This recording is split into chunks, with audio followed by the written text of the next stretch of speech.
In this lesson, there are four things that we want to be able to do. We want to be able to define what a power series is. Once we know what a power series is, we want to be able to determine both the radius and the interval of convergence. And we're not going to be able to determine the interval of convergence if we're not able to determine the endpoints of convergence for a power series. And the last thing we're going to do is take the derivatives of and integrate power series. That last one is not included in this note sheet. I will give you all a separate sheet, and we will talk about that in person for a little bit next time I see you all. So in the last lesson where we learned about Taylor and Maclaurin polynomials, what we were doing is we were approximating functions. So we took derivatives of however many derivatives to get up to a certain degree, and we used that to write a Taylor polynomial to approximate a function. So for example, we approximated the function e to the x with this third degree Taylor polynomial. In fact, third degree Maclaurin polynomial, because that is centered around 0. We don't see like x minus 2 squared, so on and so forth.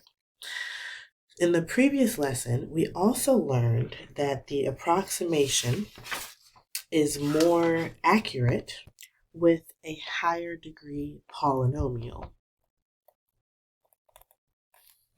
So for example, back up here, we were looking at a third degree polynomial.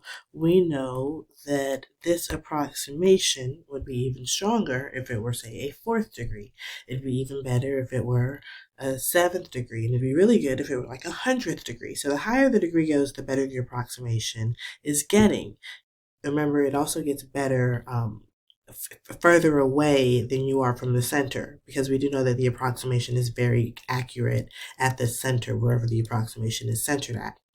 So if we know that ideally we want a very high degree Taylor polynomial to approximate the function, what we're going to talk about in this section is that there are several important functions that we can represent as a power series, which is an infinite series. So I'm saying that we can write that function with infinitely high degree. And that's important because if the degree is infinitely high, then that is very, very accurate. That's essentially exactly equal to that function. It's just another way to represent it.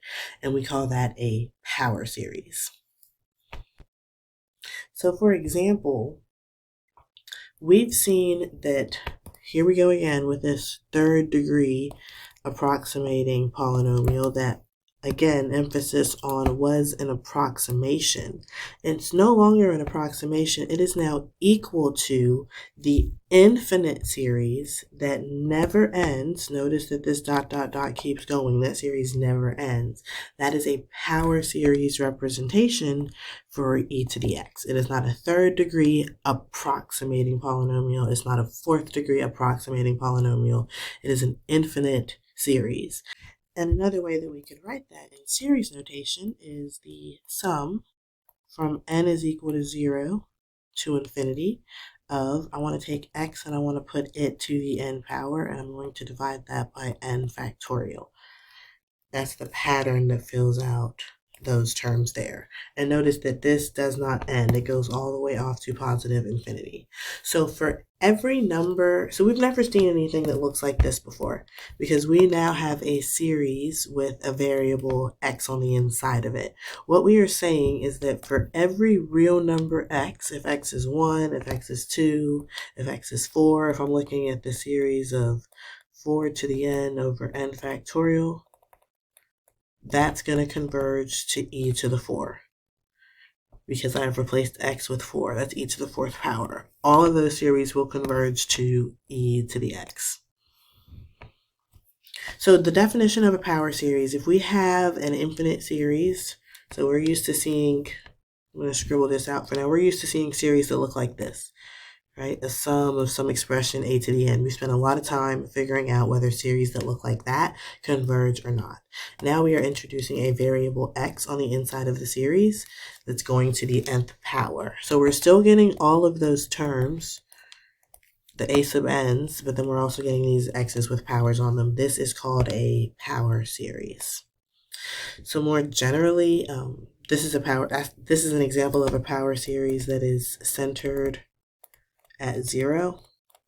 This is an example of a power series that is centered at C. As we can see, all of these have the x minus c. Same way that we could center Taylor polynomials at different values.